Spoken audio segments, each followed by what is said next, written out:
Namaste, and welcome to our continuing series, Interviews with Aurovilians. Today, we're very happy to have Loretta. Namaste. Namaste. Part 3.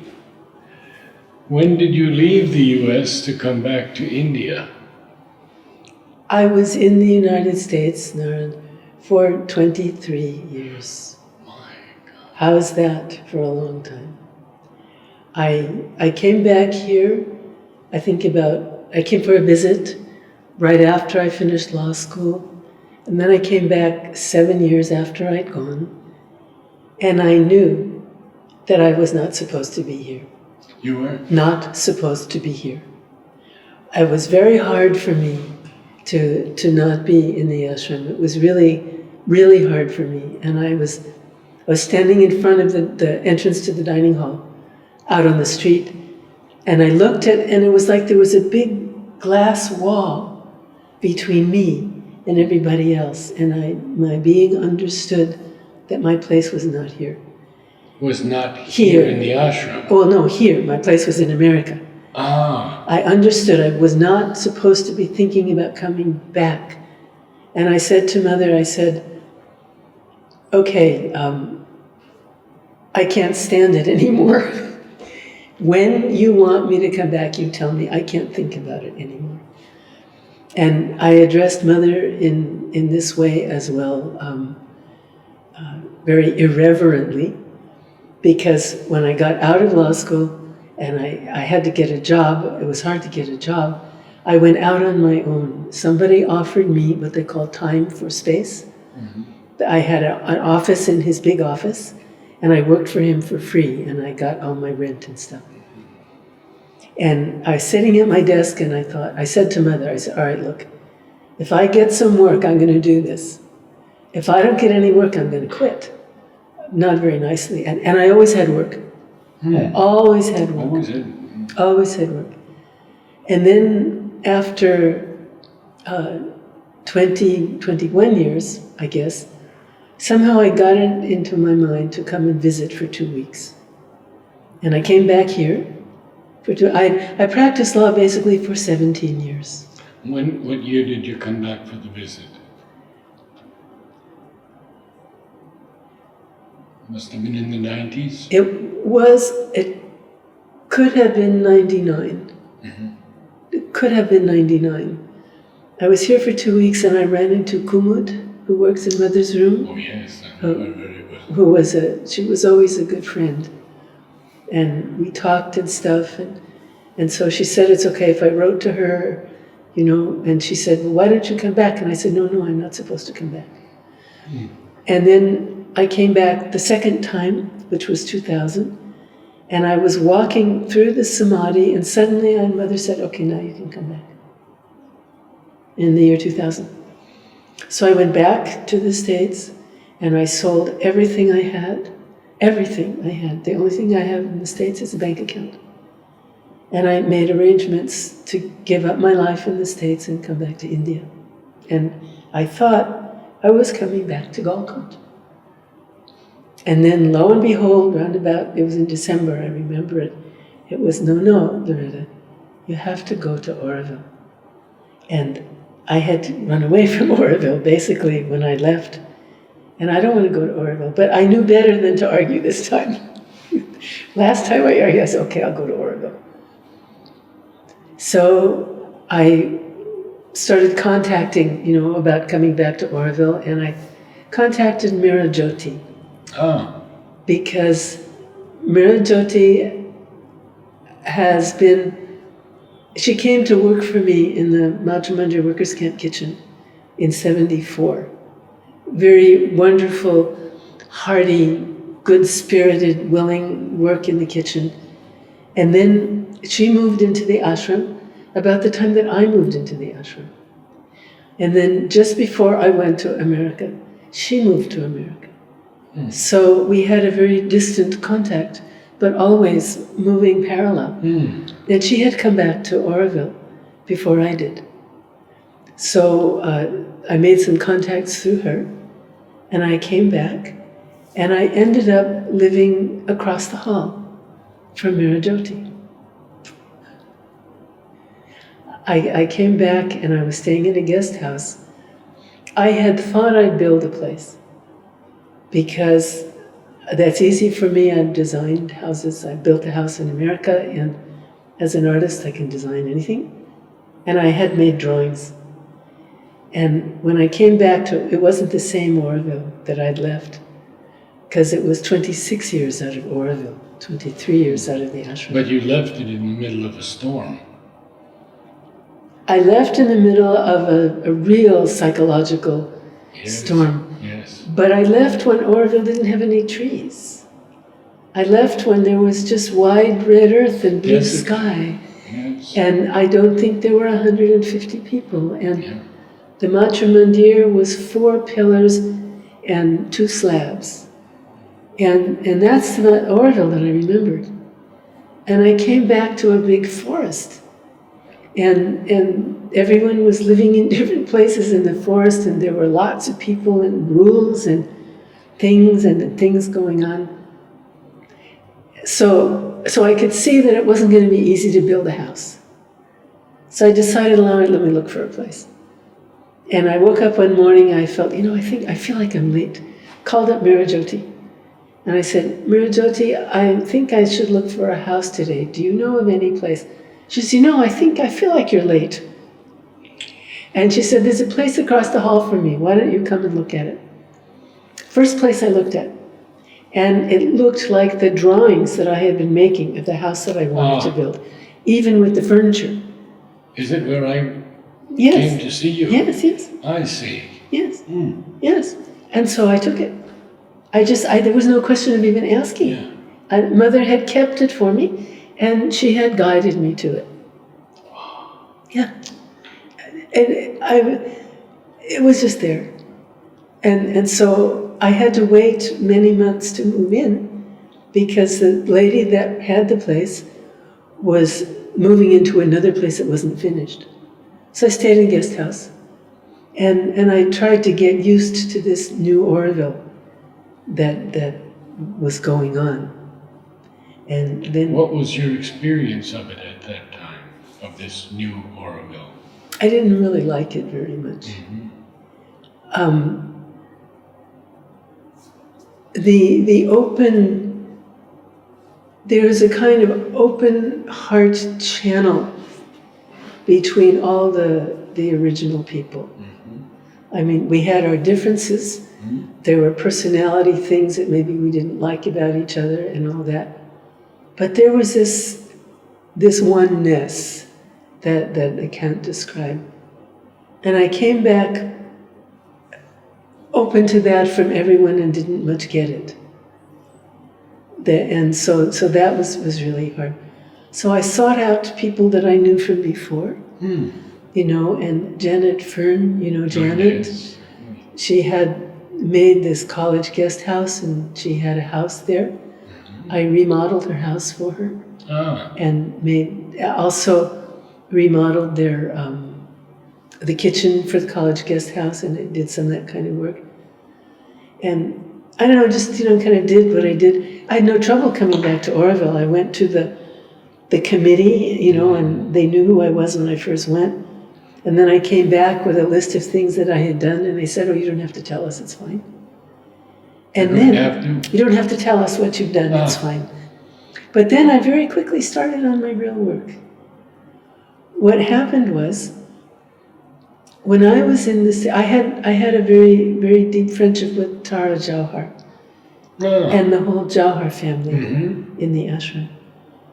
When I was in the kitchen in the Matra Mandir, one day a car came with a family, an Indian family I didn't know. There was a mother and 4 children. And they were ashramites, and I invited them for lunch. And I served them a big lunch, and I had lunch with them, and I liked them very much. And they said, "Okay, you have to come to our house for lunch when you come to Pompi." So I did. And especially with Tara, I formed a very strong bond. But also Loretta, I'm still close to all of them. And Tara, when she left the ashram, she took with her a copy of every photograph from the ashram photo archives. And so she started a photo archive there. And so while I was in the States, I wanted Mother's photo. And I would order photos from Tara. I had a beautiful collection. So I came back and I couldn't find Mother's photograph anywhere. Not in Auroville. I mean, people have, and from the beginning, and very rightly trying to understand and deal with it, Mother said, we are not starting a religion. You cannot make a religion over me and Sri Aurobindo. And the people here in Auroville, as far as I've understood, so many Europeans came from the Catholic Church.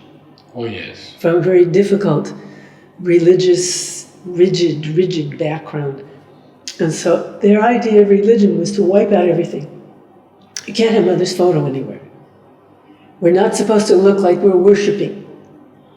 And the result of that, here in Auroville, there weren't any Mother's photos. You couldn't find them. So then I went to the ashram. And there weren't Mother's photos in the ashram. Now, why was this? Because Pranab, the gentleman who ran the playground and the photography department, didn't let them out. So the reception had a few formal photos and voila tout, that's it.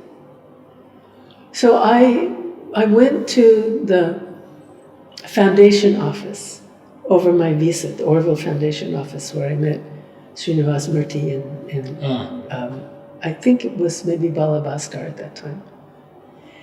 And they had no photos of Mother on the walls. They had no photos of Mother and Sri Aurobindo, and I thought that was wrong. So I gave them some photos, and I put them on the walls.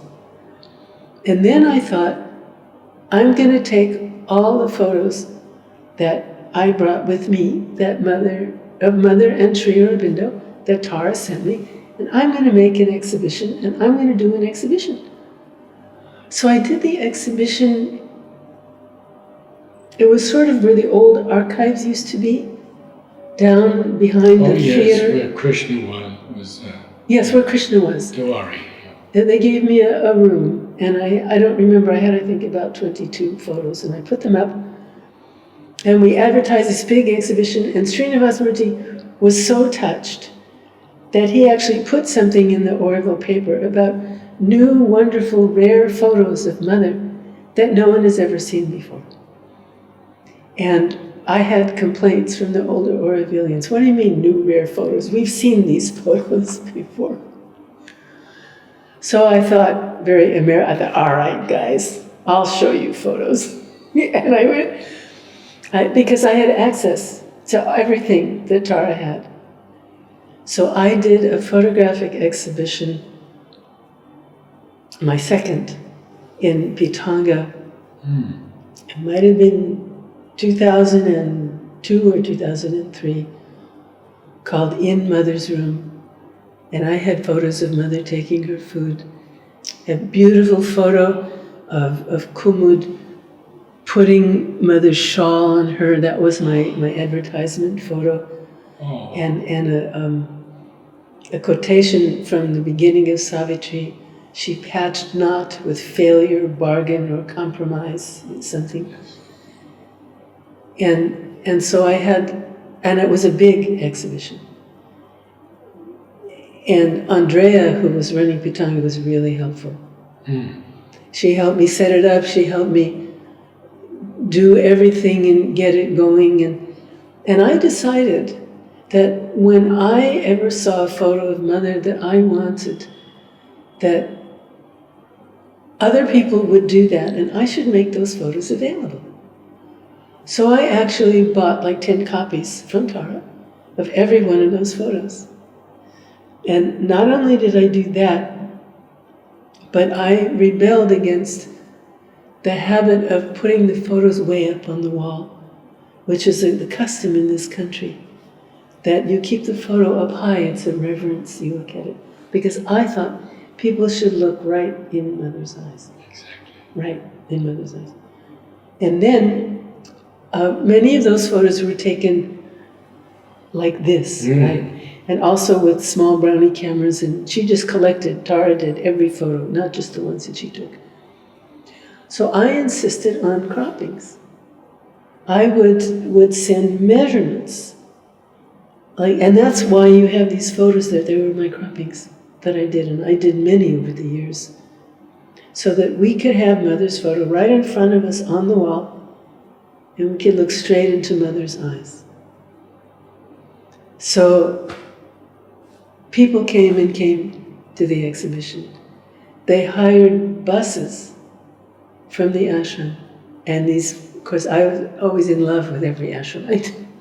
I was like so thrilled when they came to the exhibition. I got to see them and talk to them, and then one of them sat down with me outside Patanga and said, but what does Pranab think about this? And I didn't know anything about Pranab. I didn't know he'd forbidden the photos. And I said, I don't know. And they said, don't you care about Pranab? I said, no. And then a couple other people, and then I found out that there were no photos in the ashram, that they were only with me. And then finally my response was, well, what's Pranab going to do to me? He can't spank me. I'm a grown woman. He can't stop me. And so then I got the idea of doing these exhibitions twice every year. And I did that. I would pick out a theme. I did one called Mother, Europe, Japan, Pondicherry, where I had different things, and each time I would sell the photos copiously, and I invited everybody.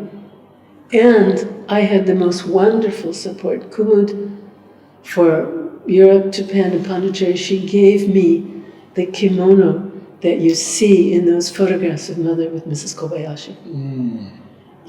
And by then I started writing things. I would do research on the subject, and I would post little explanations, And so I got to have in my room, hanging in my room, I had Mother's kimono. I really, and then Sunandaben from Mother's Museum, she was I really... I just interviewed her again yesterday. What a work she did. What a person. What a soul. What a soul. And she was such a good friend. She gave me stuff. I mean, I had things precious things that Aurobindo used.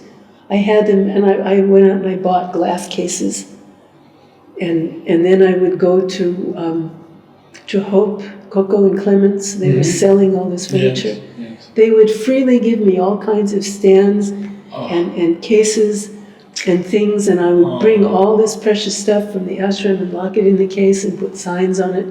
So what I was trying to bring Mother and Aurobindo, and I would sell the photographs. And I did that actually for years. And then people started, and they got more and more complex. And in the beginning I had to do everything myself. I had to cut every piece of paper. I had to learn the craft from the ground up. Mother gave me this training. But you had that past experience in art. This is what she did. I understood. She saw my being and my capacities, and she educated me to give at all of my gifts and talents. So she used my experience as an artist, my artistic taste, my drawing, my exhibiting. I was totally at home creating an exhibit. It wasn't new, and then the legal training with all the research skills. I designed frames, really easy frames to put stuff in, and designed boxes for selling the photos and everything like that. And then slowly I began to get help. Once I had kind of mastered a technique, then I could let another person do it. And that actually was the same in my legal practice. Once I had mastered a particular area of law, I didn't get that kind of case again. It was training all the way down the line, yes. Step by step by step. So what have you been doing lately? Similar work in Auroville? No, it's not. No, Yes and no. Because you said you were teaching people. Yeah, what happened was this. People started wanting to take home and read what I had on the walls. Ah, And I started publishing books out of it, ah. you see. So then I started illustrating books and creating books and publishing books. Then I started giving lectures out of my books. I started first at Savitri Bhavan. And then I used to do interviews on the Auroville radio. And about 4 years ago, they said that people really liked my interviews. They asked me to come back and do radio programs. Do? Radio programs. Oh. I started teaching radio broadcasts on Mother and Sri Aurobindo. And I used to do, and still do, when I'm able, twice a week, one on Savitri, where I explain Savitri and I say where we are in the book and what's going on, and I bring in other things on the same subject from other writings of Sri Aurobindo and Mother, and then I read the part of Savitri. And then at the same time, once a week, I do Mother's Entretien, Mother's Questions and Answers. And again, I kind of introduce what Mother is going to say, and I bring in other things on the same subject that she said before. And then I read Mother, and then I started with only the ones where they have Mother's original recording. So then I play Mother's voice in French. So a person can actually go into any part of this. They want to hear what I have to say about it, the extra information. They want to hear Mother's reading in my English, or they want to hear Mother's voice. So I've been doing that steadily. Wonderful. And for the last 3-4 years, during the visiting time, I've been giving public lectures at Unity Pavilion. At Unity. Unity. This year, the public lectures started outside. I did a series of 4 talks on the journey to the soul. How do you get to the soul? We go with King Ashwapati through the soul of the world, through all of the layers of the being to the soul of the world to find the Divine Mother. And then we go with Savitri through all the layers of her being to find her soul. So there's 4 through all the layers of being to the soul.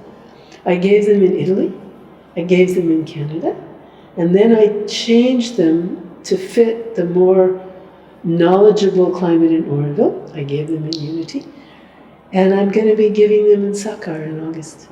Marvelous. So now this is the work that I'm doing. Yeah. Last year I did a series on death and transformation. Yeah. And this is the most happy work I've ever done. Mother has found whatever has satisfied my being most to do.